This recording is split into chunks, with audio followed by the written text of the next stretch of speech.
Dalian nyo! Habang hindi pa sila nakakalayo! Bilis! Kaya, pinuno!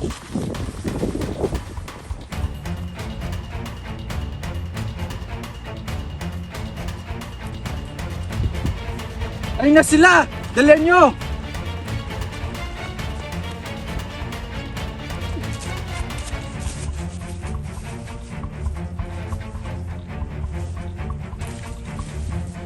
Gunong Ibarra, kailangan na natin makatakas sa lalong madaling panahon. Paano natin silang matatakasan? Tayo naubusan ng paraan, Elias? May naisip ako ng paraan. Magpalit tayo ng damit. At bakit naman kailangan natin gawin yon? Upang malito sila at mapagkamalan nila akong si Ibarra at may pagkakataon kang makatakas.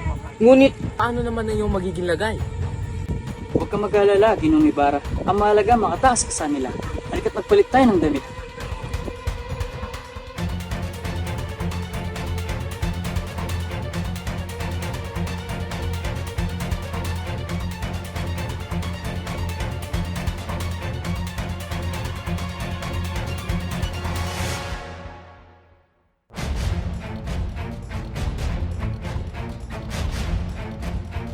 Senyor Ibarra!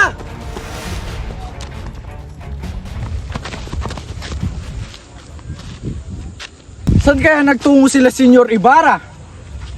Pag nakita natin yung mga yun, tiyak na mamamatay sila. Tama! Senyor Ibarra! Senyor Ibarra, may bangka! Ibarra, sumakay ka na! Ngunit papaano ka? Tumapa ka! Huwag mo akong alalahanin at hanggat maaari huwag kang magpapakita.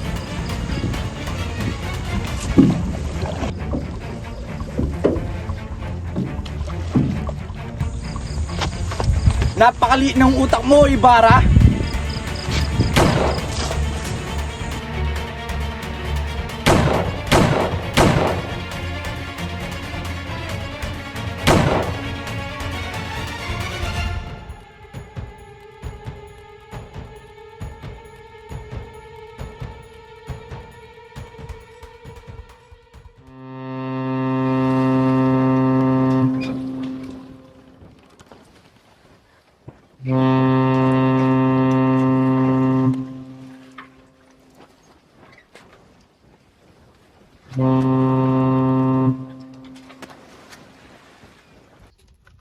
Magandang araw, Bilibili.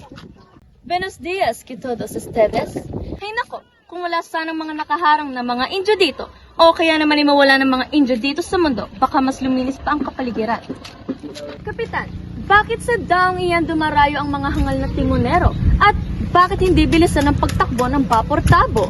Napakababa po kasi na bahaging iyan, Ginang. Ito po ang ating tinatahak. At kapag ating binilisan, tayo maglalagot sa booking iyon.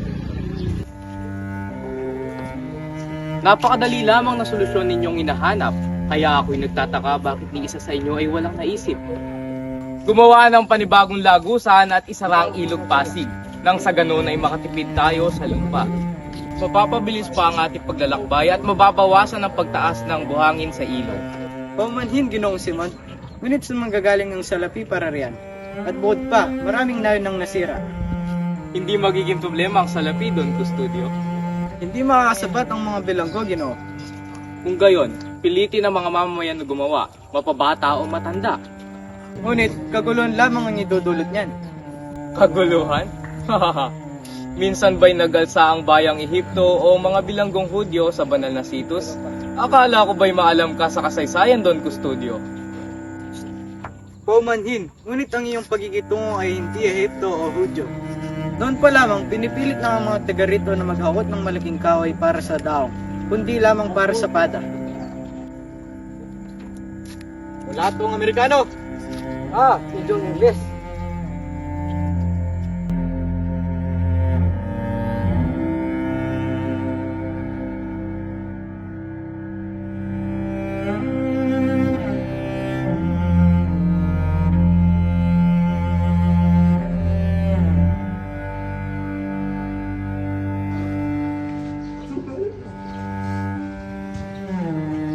O Basilio, kamusta na nga pala si Kapitan Tiago? Kagaya pa din po ng dati. Hindi pa din siya nagpapagamot kanino man. Ngayon, inutusan niya ako para maglakbay upang pumunta sa bayan ng San Diego para tingnan ang paupa niya roon. Ngunit sa katunayan ay pinapapunta niya lamang ako upang malaya siya makaintip ng opyo. Salo talaga ang opyo na yan. Hindi ko labis maisip na lagi niyang ginagamit ito. May bako, ano nang lagay niyo sa pagtatag ng wikang Kastilya sa akademya? Mabuti naman po, nakahanda na ang aming mga guro at para lang aming gagamitin. Sa tingin ko, hindi matutuloy ang plano ninyo dahil tutol si Padre Siblia. Nasisiguro ako matutuloy yon sapagkat naghihintay na lamang kami ng permiso pagkatapos makipagkita ni Padre Irin sa Kapitan General. Niregaluhan namin ng pare ng 2 kabayong kastanyo at siya'y nangako sa amin ng tulong. Pagpalagay na natin na pinahintulutan kayo. Ngunit, sana man kayo kukuha ng pondo. Sa ambagan po, mag-aambag ang mga mag-aral maging mga profesor din. At ang aming bahay na gagamitin ay galing sa isang mayamang si Makaray na nagandog ng isa sa kanyang mga bahay. Mabuti naman kung ganun. Naway magtagumpay kayo sa inyong plano. Paano ba yan? Hinahanap na ako sa itaas. Mauna na ako. Sige po. May iba nga ako sa gani. Ano nga pala ang sabi ng iyong tiya tungkol kay Paulita? Kaya lang kaibigan, tila na mula yata na mapag-usapan natin ng iyong kasintahan. Sa bagay, kaibig-ibig naman talaga ang iyong kasintahan. Maganda na, mayaman pa. Kaya lang, lagi niya kasama ang kanyang masungit na tiyahe.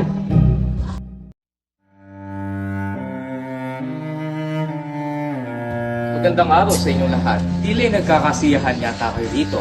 Maaari ba ako makisama sa inyong pag-uusap? O Basilio, ikaw ba'y uuwi na at magbabakasyon? Parang ganun na nga po, Ginoong Simon. Sino ba ang iyong kasama? Kababayan mo ba siya? Hindi po, Ginoong Simon. Sadyang magkalapit lamang ang aming bayan. Bakit? Hindi pa po ba kayo nakapunta sa bayan nila? Sadyang hindi lang ako pumupunta dahil ang mga tao doon ay hindi naman bumibili ng mga alahas. Sa tingin ko, mahirap lamang sila. Hindi naman ibig sabihin na hindi kami bumibili ng mga alahas, kami mahirap na. Sadyang hindi lang namin ito kailangan. Huwag kang magalit, bata. Wala akong masamang naisip parating. Mabuti pa't uminom na lang tayo ng serbesa. Maraming salamat po, Ginoo. Ngunit ipagpauman ninyo at hindi po kami umiinom. Hindi umiinom? Masama yan. Sabi nga ni Padre Camora, hindi masama ang uminom. Kung ganoon, ay pakisabi po kay Padre Camora na kung tubig sana ang iniinom niya ay tunay na mapapabuti at mapapagaling ang pag-aalid lamang. Ang tubig ay nakakapatay ng apoy. Ang tubig ay maaaring makapuksa ng sangkatauhan o lumunod ng mundo kapag naging dagat. Mabuting sagot, iho. Ngunit nangangamba ako na pagtatawanan lamang ni Padre Camora ang iyong mga pahayag.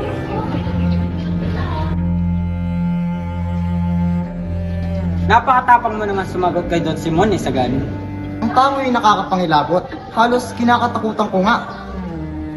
Di mo ba alam? Siya ang tinatawag na kayo maging kardinal. Kardinal? Oo, kayo maging kardinal. Si Don Simon ang sanggunian ng mga kapitan na naral.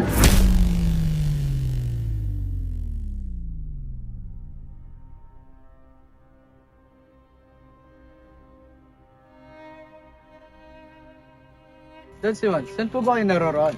Hindi niyo po ba nasilayan ang napakagandang paglalakbay at magagandang tanawin?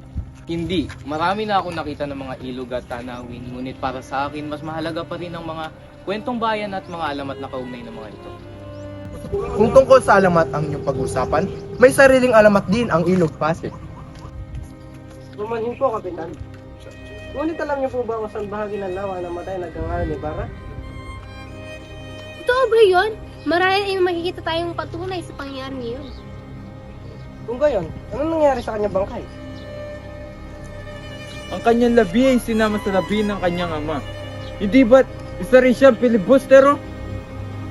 Yan ba ang tinatawag na mura paglilibing, Padre Camora? Totoo yan. Lagi kong sinasabi sa mga filibustero na hindi sila magkakaroon ng marangal na libingan. Don Simon, ilan ba'y nahilo kayo? Sabat kanay naman kayo sa paglalakbay? Bakit parang nahihirapan kayo? Gayong kakaunti lamang ang alam sa lawa.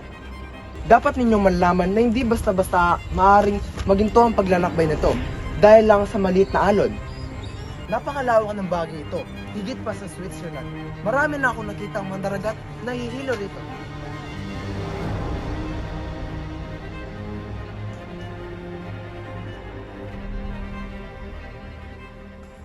Oo, ikaw pala aking anak. Ama, napakaganda ng ani natin ngayon. Ngunit, Maganda naman pala, bakit ikay nag-aalala? sila na naman ay nagpataw ng buwis sa ating lupain. Ang iyong isipin na lamang, ang iyong mga salapi ay nahulog sa malawak na tubig at silaklam ito ng buhay at maging ang kanyang mga kamag-anak ay nakaisa na rin. Ngunit ama, masyado na silang abusado. Pagpakumbaba ka, anak.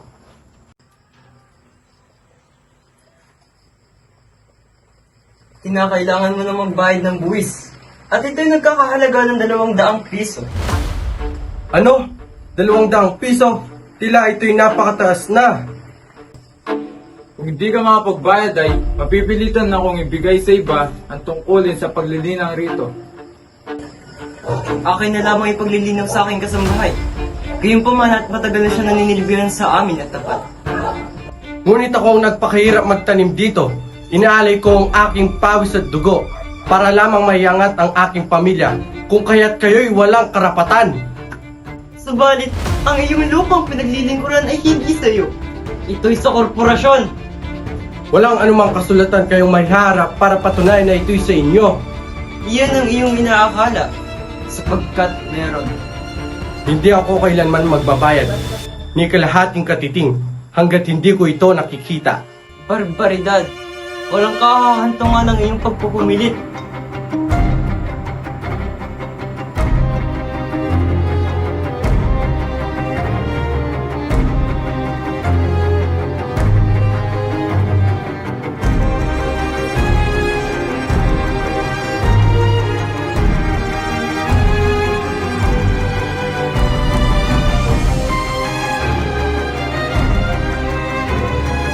Si Cabezang Tales, may bitbit na armas, habang binabantayan ng kanyang lupain.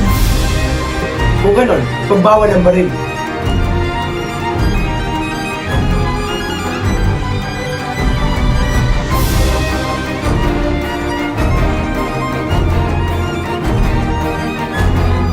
Hindi na baril, kundi itak na ang dinadala ni Cabezang Tales. Ipagbawal din ang itak.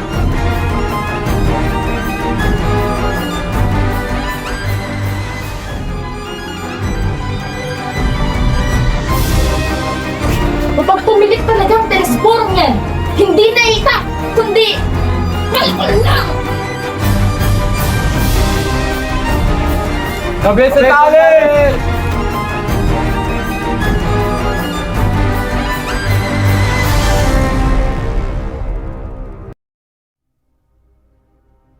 Kulang pa ng 205 piso ang 100 salapi na hinihingi ng mga tulisan upang maibalik ko ang aking ama. Ngunit lahat ng alahas ko ay naipabili ko na.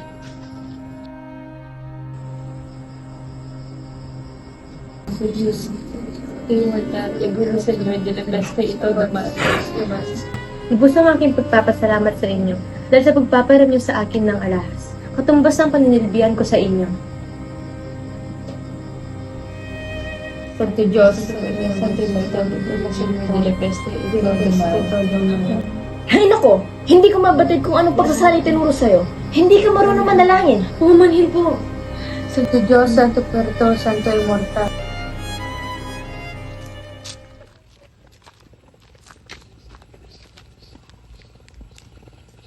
Matagal na panahon na rin na naganap ang kadalasan na iyon, ina. Ngunit magpahanggang ngayon ay nanunumbalik pa rin ang sakit. Teka, si Ginoong Simon ba yun? At bakit siya nandito?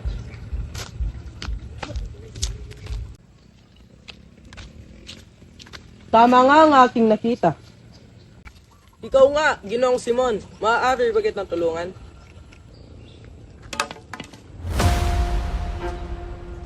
Ano ang iyong sadya at naparito ka sa gubat na ito? Kung iyong maalala, tayo ay nagtagpo na din sa lugar na ito 13 taon na din ang nakalipas. Sa aking naalala, kayo ay nagpaabot ng pakikiramay. At ngayon naman ay aking kagagalak kung ako naman ang tutulong sa iyo. At sa iyong palagay, sino ako para iyong tulungan? Ikaw ang siyang aking naalala ay dakila. Ipinaglalagay ng lahat at maliban sa akin ay siyang napatay na. Isang lihim na maaaring magudyok ng kamatayan sa iyo ang iyong natuklasan. Lihim na maaaring makapahamak sa iyo. Ito hindi mo ba naisip? Kung sakaling ang aking matagalang itinatago ay matuklasan ng dahil sa iyo at makasira sa aking mga binabalak, matagal na akong naririto upang dakilain ang kaibigan na ibinuwis ang sariling buhay para sa mga Pilipino laban sa mga panghusga. Kung kaya't ako'y nagbabalik upang ipagpatuloy ang kanyang nasimulan upang pabagsakin ang tiwaling pamahalaan. Hindi ko lubos na isip na ang lason na naiwan ay patuloy ng kumalat sa lipunan. Ilapit ang pag-aaral ng wikang Kastila at ang pamahalaan at kabataan ay walang ibang ginawa kundi sumunod at magpaalipin. Nagkakamali ka, Ginoong Simon, sapagkat kung hindi dahil sa pag-aaral ng mga kabataan ng wikang Kastila, ay hindi tayo kailanman iintindihin ng pamahalaan. At ang wikang ito ang siyang magbuo ng tuluyan sa mga Pilipino. Ito'y pagkakamali sapagkat kailanman ay hindi ito naging wikang pambansa. Ikukubli lamang ng huwad na wikang ito ang karapatan at pagkatao nating mga Pilipino, kung kaya't nais kong makiisa sa aking paghihiganti.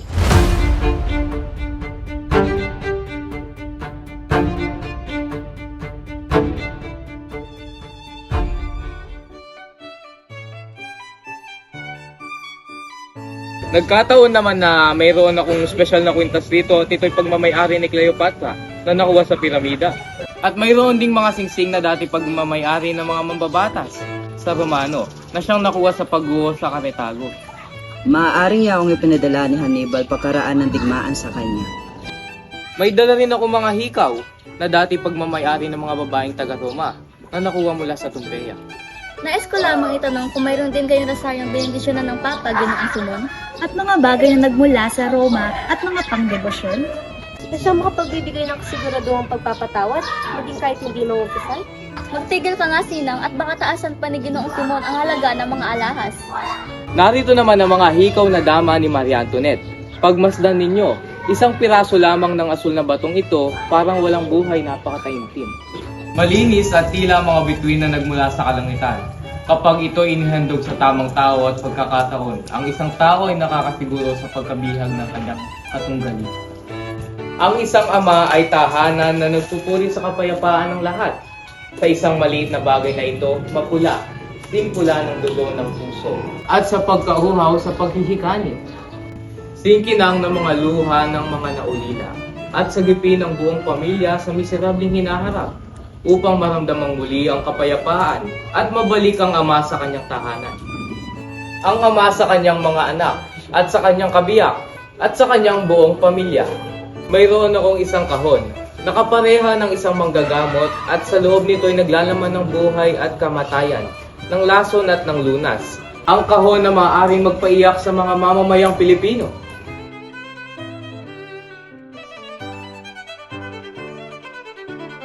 Ginoo, maaari ko bang itanong kung kayo'y walang may pagbibiling alahas? Lahat ng alahas ng aking anak ay naipabilit. Ang mga naiwan ay wala ng gaano halaga. Maging ang Agnos ni Maria Clara? Ikaw ay hindi nagkakamali. Ngunit yun ay may brilyante at esmeralda, at yun ang suot ng aking kaibigan si Maria Clara bago siya tuluyang maging mongha.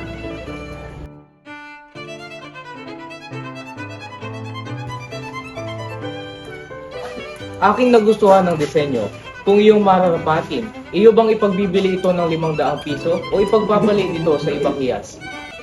Ano? 500 piso?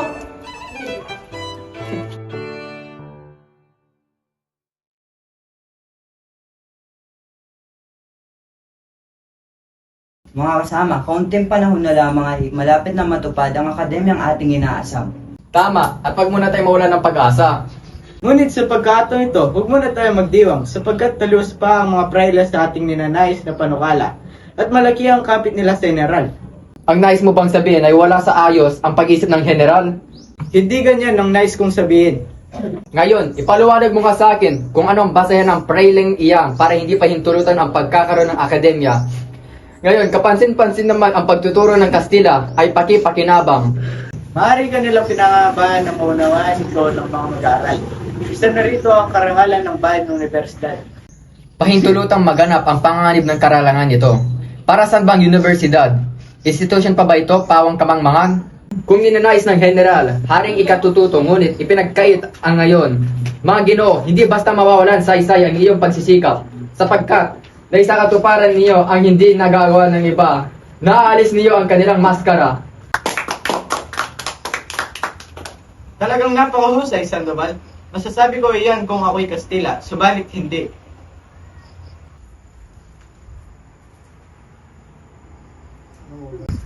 May magandang balita ako mga kaibigan. Nagwagi! Mabuhay ang wikang Kastila! Anong balita ito, Makaray? Ngayong umaga na ito ay nakipagkita ako kay Padre Renan at iniulat niya sa akin ang nangyari sa Los Baños. Kanyang ipinagtanggol ang ating adhikain sa mga opisyales at binanggit na 1 linggo na nila itong pinag-uusapan. At anong naging kanilang pa siya ukol dito? Kinakailangan natin ng paintulot sa komiteng tagapagtanggap ng edukasyong primaryo. Kung ganon, ano ang kinakailangan natin gawin? So paano para natin siya makukumbinsi? Alam ko na nakakaibigan ko si Pepay at maaari ko siyang mapapayag sa inyo ninanais. Ginamit na natin si Padre Erin. Labis na kung maging si Pepay.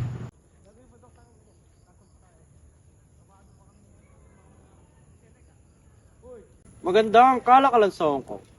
Doon ako tutungo upang maghanap buhay. At kapag ako ay nakabalik, may lakas na akong harapin ang mga praile. Pagkatapos nito, magaganti rin ako sa kanilang mga pang-aapi.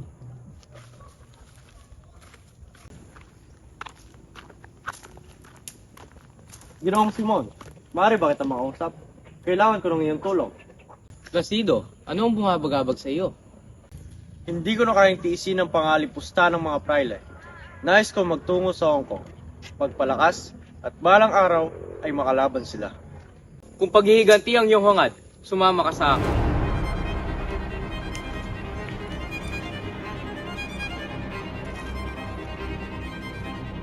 Ginoo, kayo po pala yan. Handa na ba ang pulbura at mga bomba? Opo, inahanda na ang lahat. Magsisimula na po ang laban sa pagsapit ng gabi. Mabuti, sa loob ng 1 linggo dapat ay tapos na ang lahat. Sapat na ang mga katauhan ni Kabesang Tales at ang mga gwardyang pinalis. Hindi na tayo maaari maghintay, baka mamatay pa si Maria Clara. Maghanda kayo sa unang putok ng kanyon. Magsisimula na ang lahat. Para sa bayan!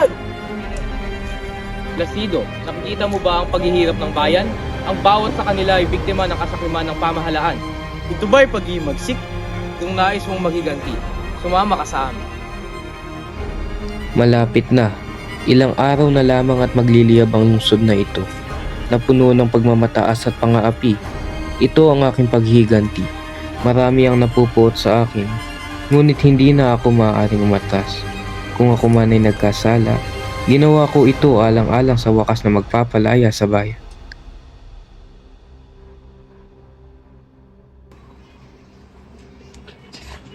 Ginoong Simon, Basilio, wala ka sa teatro. Kumusta na ang may sakit? Mahina na ang tibok ng puso at tila bukas ay mahal na siyang pumanok. Katulad ng pamahalaan, Basilio, mahina na, ngunit humihina pa rin. Makinig ka, ilang oras na lamang ay sisiklab ang himagsikan, patayan at kaguluhan ng iyong masasaksihan. 2 landas ang inaalok ko sa iyo, kamatayan o kinabukasan. Ano ang nais mong gawin ko? Mamumuno ka sa isang hukbo, sa gitna ng kaguluhan. Pasukin mo ang kumbento ng Santa Clara at kunin mo ang pinakamahalaga sa akin. Si Maria Clara? Oo, nais ko siyang iligtas. Nabuhay ako para sa kanya at para sa araw na ito. Ngunit, huli na kayo. Anong ibig mo sabihin? Kinalulungkot kong ibalita, pero patay na si Maria Clara. Hindi maaari. Ilang araw na siyang may sakit, at nang pumunta ako sa kumbento ay nakita ko si Kapitan Tiago, umiiyak, sinisisi ang kanyang sarili. Patay na! Namatay nang hindi ko man lang nasilayan? Nabuhay ako para sa kanya at siya'y namatay sa pagdurusa.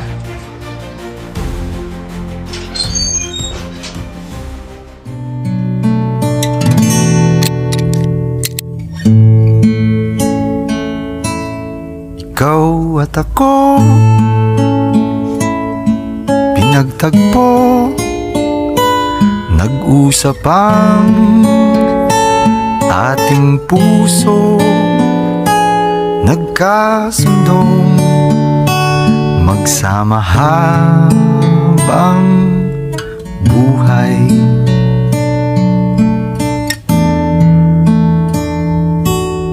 Nagsumpaan sa may kapal, walang iwanan, taginit o tagulan, haharapin bawat unos na magdaan.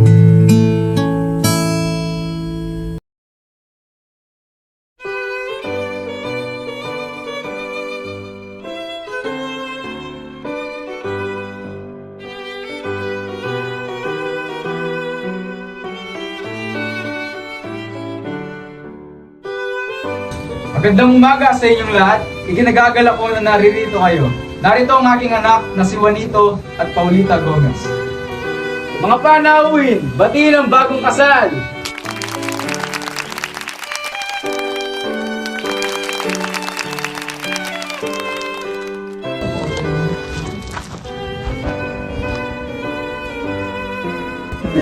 Maligayang kasal sa inyong dalawa. Naway masayahan kayo sa akin simpleng handog.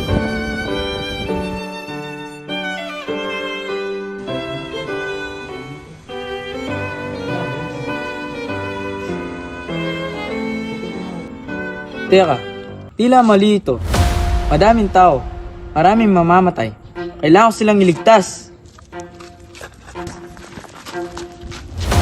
Teka, babastuhin niyo ako! Bawal ka rito! Bawal ka rito! Kailangan sila iligtas! Umalis ka na! Sagani, umalis na tayo dito. Kailangan na natin lumayo. At bakit naman ako lalayo?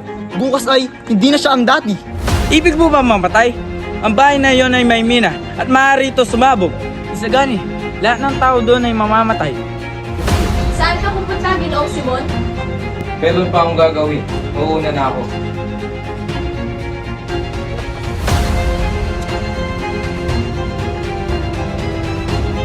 Namatay na ang lampara. Padre Irene, pwede mo bang ilahit at sindihan ang media? Hoy! Kapuri na magnanakaw!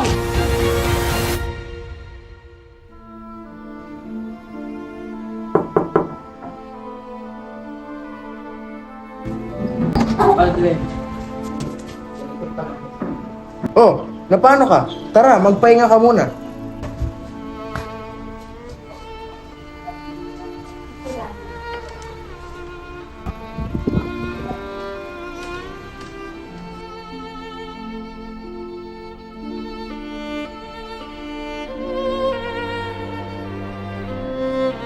Anong nangyari dito? Hayaan mong pagalingin kita.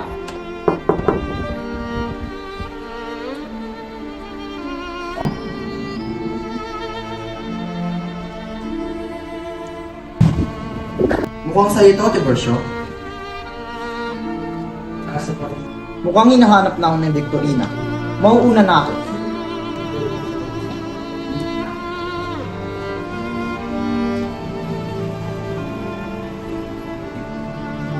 Di kayo pala yung umiinom ng laso.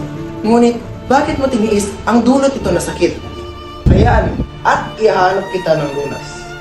Padre, huwag kayong pasisunda sapagkat ngayon ay ibubunyag ko na ang tunay kong pagkatao.